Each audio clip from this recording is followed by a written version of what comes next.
People should travel to the Cowichan Valley because it's just a wonderful place to be. It's relaxed, there's friendly people here. There's just so much to do, so much different types of foods you can get, so much different wines you can get, because this is just an amazing place that everything just grows because it's a warm land.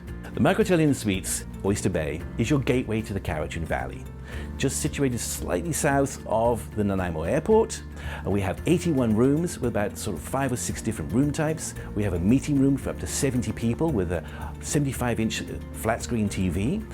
We have complimentary breakfast served every day. We have a pool, we have a water slide. How many hotels have a 3-story water slide?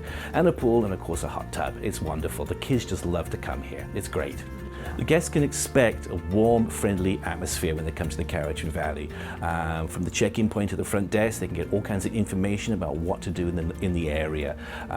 There's just so much restaurants, wineries to see. There's a raptor center to go and visit. There's just so much you can do, even just floating down the Cowichan River.